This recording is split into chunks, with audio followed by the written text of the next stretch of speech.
दीवानापन episode 157। अब आगे। आशी ये सुनते ही बिल्कुल हैरान रह गई और हैरानी से बोली, क्या? सच में? मुझे यकीन नहीं हो रहा। क्या तुम सच में प्रेग्नेंट हो? ये कहते हुए उसने तुरंत जन्नत के कंधे पकड़ लिया। जन्नत को एहसास हुआ कि शायद उसे आशी से ये बात छुपानी नहीं चाहिए। हालांकि उसे खुद भी अभी शो नहीं थी, क्योंकि उसने अब तक टेस्ट नहीं किया था। लेकिन फिर भी वो अपनी एक्साइटमेंट को छुपा नहीं पाए और हल्की स्माइल के साथ बोली, अभी तक सिर्फ सिम्टम्स दिख रहे हैं। मैंने अपनी दोस्त अनु से बात की तो उसने कहा कि पहले मुझे प्रेगनेंसी किट से टेस्ट करना चाहिए। अगर रिजल्ट पॉजिटिव आता है तो मैं डॉक्टर से कंफर्म कर लूंगी कि मैं सच में प्रेग्नेंट हूं या नहीं। आशी ये सुनते ही खुशी से जन्नत को कसकर गले लगाया और बोली, ओ माय गॉड, ये कितनी बड़ी खुशी है। इसमें कंफर्म करने की क्या जरूरत? अगर तुम्हें सिम्पटम महसूस हो रहे हैं तो यकीन मानो तुम जरूर प्रेग्नेंट हो। ये कहते ही वो खुशी से जन्नत को पकड़कर इधर उधर घुमाने लगी। जन्नत को समझ नहीं आ रहा था कि वो कैसे रिएक्ट करे। उसे यकीन नहीं हो रहा था कि उसकी प्रेगनेंसी की खबर से सब इतने खुश होंगे। और अभी तो सिर्फ आशी को पता चला था, बाकी सबको पता चलेगा तो न जाने कैसा माहौल बनेगा। लेकिन तभी उसने खुद को रोकते हुए कहा, आशी सुनो मेरी बात। पहले हमें कंफर्म करना होगा, उसके बाद ही हम कुछ कह सकते हैं। और प्लीज तब तक तुम किसी से मत बताना। ये सुनते ही आशी ने मुंह बनाकर कहा, लेकिन क्यों? मैं तो मॉम डैड और इनफैक्ट रिधान को भी बताने जा रही थी। इसके जवाब में जन्नत ने तुरंत कहा, नहीं नहीं, अभी तुम्हें कुछ भी कहने की जरूरत नहीं है। फिलहाल के लिए ये बात सिर्फ हम दोनों के बीच ही रहनी चाहिए, ताकि पहले हम कंफर्म कर सकें। ये सुनकर आशी ने उसका हाथ पकड़ते हुए कहा, अगर ऐसी बात है तो ठीक है, मैं तुम्हारे साथ चलूंगी, चलो। ये कहकर वो जन्नत को साथ लेकर जाने लगी। वहीं जन्नत का दिल जोरों से धड़कने लगा। इस वक्त उसका दिमाग भी ठीक से काम नहीं कर रहा था। उसने कुछ सोचते हुए पूछा, वैसे आशी, क्या तुम्हें सच में लगता है कि मैं प्रेग्नेंट हूँ? आशी ने खुशी से जवाब दिया, हाँ मुझे पूरा यकीन है। मुझे अच्छे से पता है कि तुम प्रेग्नेंट हो, क्योंकि तुम्हें उल्टी हो रही थी। मैंने सुना है कि प्रेगनेंसी में सबसे पहले यही सिम्पटम आता है। ये सुनकर जन्नत ने हिचकिचाते हुए कहा, पर अगर मैं प्रेग्नेंट नहीं हुई तो क्या तुम मुझसे नाराज हो जाओगी? उसकी ये बात सुनकर आशी के कदम अचानक रुक गए। वो नासमझी में बोली, मैं कुछ समझी नहीं। अगर तुम प्रेग्नेंट नहीं हुई तो मैं तुमसे नाराज क्यों होने लगी? ये सुनकर जन्नत ने हल्की उदासी के साथ कहा, क्योंकि तुम्हारे चेहरे पर इस खबर से इतनी ज्यादा खुशी दिख रही है, सिर्फ इसलिए कि तुम बुआ बनने वाली हो। तो अगर मैं प्रेग्नेंट नहीं निकली तो तुम्हें बुरा लगेगा ना? ये सुनकर आशी ने गुस्से के साथ कहा, जन्नत तुम कैसी बातें कर रही हो? देखो, तुम चाहे प्रेग्नेंट हो या ना हो, मैं तुमसे कभी नाराज नहीं हो सकती, क्योंकि तुम मेरी भाभी हो। और जहां तक तुम्हारे प्रेग्नेंट होने की बात है तो मुझे पूरा यकीन है कि तुम जरूर प्रेग्नेंट होगी। बाकी अगर अभी नहीं हुई तो कभी तो होगी ना। ऐसा तो नहीं है कि मेरे भाई तुमसे प्यार नहीं करते या फिर तुम दोनों के बीच कुछ भी नहीं होता होगा। जरूर रातें तो रंगीन होती होंगी, और क्या पता किसी रात मेरा लक अच्छा हो जाए और मैं बुआ बन जाऊं। ये कहकर वो जन्नत को छेड़ने लगी, जिससे जन्नत का चेहरा लाल हो गया। वो तुरंत शर्माते हुए बोली, तुम बिल्कुल अपने भाई की तरह बेशर्म हो। ये सुनकर आशी जोर से हंसने लगी और बोली, अच्छा ठीक है, अब चलो हमारे साथ वरना लेट हो जाएगा। ये सुनकर जन्नत ने सिर हिला दिया और दोनों बाहर जाने लगी। लेकिन तभी नीचे भावना जी बैठी थी, जिन्होंने उन्हें टोकते हुए पूछा, कहाँ जा रही हो तुम दोनों, भाभी और नंद? उनकी बात सुनकर आशी मुस्कुराते हुए बोली, कुछ नहीं, बस मुझे आइसक्रीम खाने का मन था तो मैंने सोचा कि क्यों ना मैं और भाभी साथ में जाएं। ये सुनकर भावना जी ने मुस्कुराकर कहा, ये तो बहुत अच्छी बात है, जाओ आराम से एंजॉय करना। जन्नत ने भी हल्की स्माइल के साथ सिर हिला दिया। जब दोनों बाहर आईं तो जन्नत ने राहत की सांस लेते हुए कहा, थैंक यू। मुझे लगा था कि कहीं मॉम को पता चल जाएगा तो पता नहीं क्या होगा। आशी मुस्कुराते हुए बोली, मैंने कहा था ना कि जब तक तुम खुद कंफर्म नहीं हो जाती तब तक हम किसी से नहीं बताएंगे। पर प्लीज जल्दी चलो, क्योंकि मुझे बस कंफर्म करना है। उसको इतना ज्यादा एक्साइटेड देखकर जन्नत ने मुस्कुराते हुए सिर हिला दिया, जिसके बाद वे दोनों कुछ ही देर में केमिस्ट की शॉप पर पहुंच गईं। वहां पहुंचते ही जन्नत ने प्रेगनेंसी किट खरीदी और फिर दोनों तुरंत घर के लिए निकल गईं। कुछ ही देर में जब वे घर पहुंची तो भावना जी ने हैरानी से पूछा, अरे तुम दोनों इतनी जल्दी कैसे आ गईं? क्या इतनी जल्दी आइसक्रीम खत्म कर ली? ये सुनकर जन्नत ने हल्की स्माइल के साथ सिर हिलाया और बोली, हाँ एक्चुअली मेरा आइसक्रीम खाने का मन नहीं था, तो आशी ने भी जल्दी जल्दी खा लिया और हम वापस आ गए। ये सुनकर भावना जी ने कहा, अच्छा ठीक है, अब जाओ और आराम करो। वैसे भी तुम्हें कुछ देर पहले उल्टी हुई थी, मैं नहीं चाहती कि तुम्हें कोई और परेशानी हो। और हाँ, मैंने तुम्हारे लिए स्पेशल डिनर बनवाया है ताकि तुम हेल्दी रहो। ये सुनते ही जन्नत ने अचानक कहा, पर मुझे कुछ स्पाइसी और खट्टा सा खाने का मन कर रहा है। उसकी ये बात सुनते ही आशी ने फिर से उसे शरारती नजरों से देखा, जिससे जन्नत का चेहरा एक बार फिर लाल पड़ गया। लेकिन भावना जी ने प्यार से समझाते हुए कहा, नहीं बेटा, तुम्हें स्पाइसी खाना नहीं मिलेगा क्योंकि तुम्हें उल्टी हुई थी। और उल्टी के बाद ज़्यादा मसालेदार चीज़ें नहीं खानी चाहिए। जो मैंने बनाया है वही खाओगी। अब जाओ और थोड़ा रेस्ट करो, कुछ देर में मैं डिनर के लिए बुला लूंगी। और हाँ, तब तक रिधान को भी कॉल करके पूछ लो कि वो कहाँ है। ये सुनकर जन्नत ने सिर हिला दिया और वहां से चली गई। जिसके बाद वे दोनों कमरे में आईं।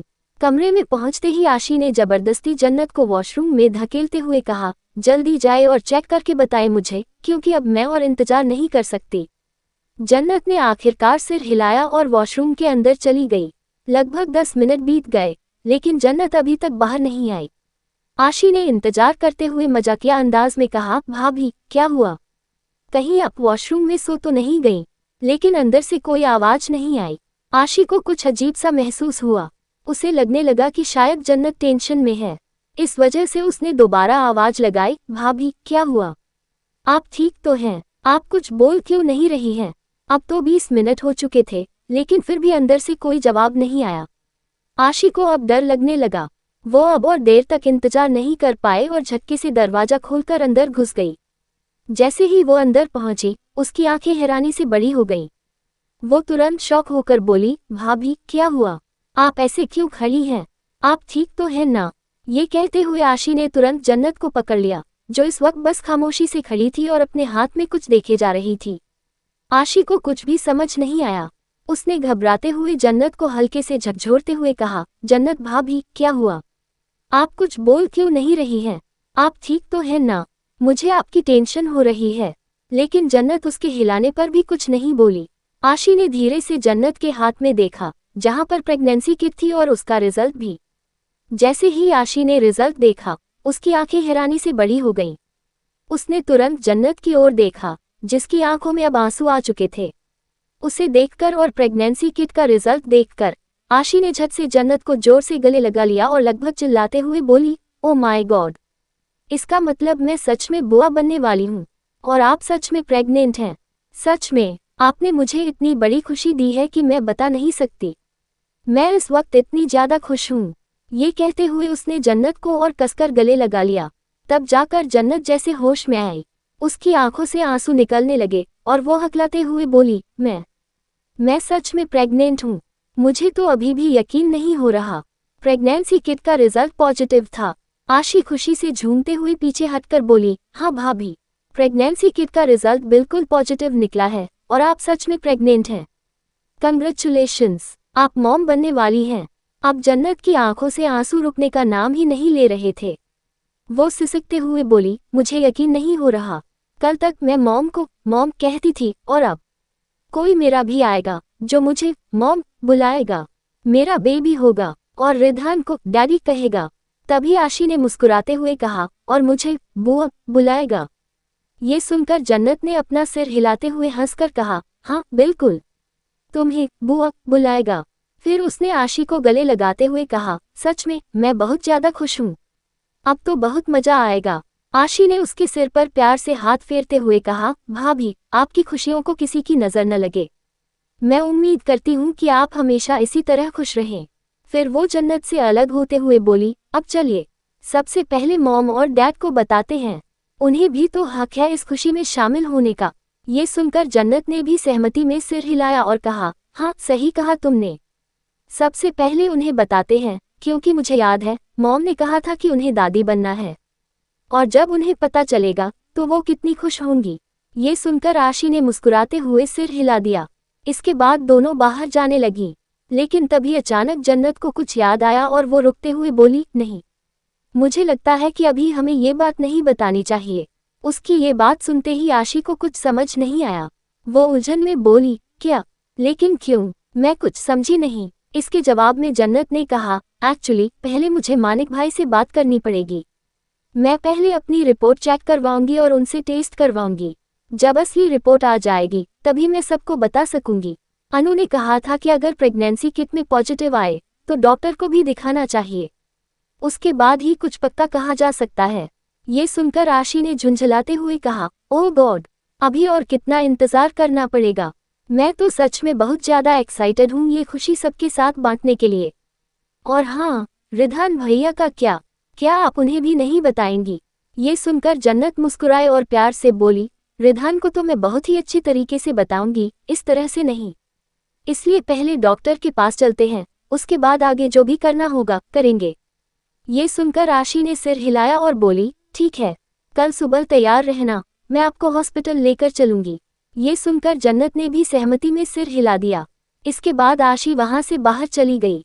इधर जन्नत बेड पर बैठते हुए खुद से बुदबुदाई, सबसे पहले मुझे मानिक भैया से बात करनी पड़ेगी। लेकिन वो तो कल सुबह ही अनु को लेकर ऑस्ट्रेलिया जा रहे हैं। मुझे नहीं लगता कि अभी उन्हें डिस्टर्ब करना चाहिए। शायद मैं डॉक्टर अमन से बात कर लूं। ये सब सोचते हुए जन्नत आराम से बेड पर बैठ गई। फिर उसने अपने पेट को हल्के से सहलाते हुए प्यार से कहा, तो बेबी कैसा लग रहा है मम्मा की टमी में आकर?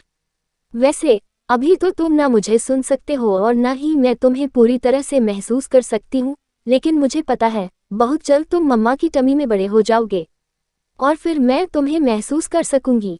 तब तुम मेरी सारी बातें सुनोगे और यू नो वॉट, जिस फैमिली में तुम आने वाले हो वो तुमसे बहुत प्यार करेगी।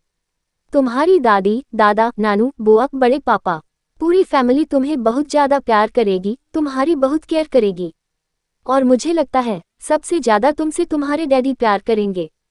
जब तुम्हारे डैडी को पता चलेगा कि तुम मम्मा की टमी में हो और कुछ ही महीनों में इस दुनिया में आ जाओगे तो वो खुशी से पागल हो जाएंगे। और जब तुम उन्हें डैडी कहकर बुलाओगे तो उनकी खुशी का कोई ठिकाना ही नहीं रहेगा। मैं तुम्हारे डैडी को ये बताने के लिए बहुत एक्साइटेड हूँ। बस जल्द से जल्द उन्हें बताना चाहती हूँ कि वो डैड बनने वाले हैं। लेकिन मुझे कल सुबह तक इंतजार करना पड़ेगा, क्योंकि जब तक मैं पूरी तरह से कंफर्म नहीं हो जाती तब तक मैं उन्हें कुछ नहीं बता सकती। लेकिन तब तक के लिए तुम मम्मा की टमी में आराम से रहना और प्लीज कल का रिजल्ट भी पॉजिटिव आना, ओके? क्योंकि मम्मा सच में तुमसे अभी से ही बहुत प्यार करने लगी है, इसलिए मम्मा को उदास मत करना। ये कहते हुए जन्नत ने बहुत ही प्यार से अपने पेट को सहलाया। इधर दूसरी तरफ सूर्यवंशी इंडस्ट्रीज में रिधान इस वक्त अपनी किंग साइज चेयर पर लीन होकर बैठा हुआ था। उसके केबिन के अंदर एक आदमी जमीन पर बंधा हुआ पड़ा था। उसकी आंखों में आंसू थे और उसका पूरा शरीर खून से सना हुआ था। देखने से ही साफ लग रहा था कि उसे बहुत ज्यादा टॉर्चर किया गया था।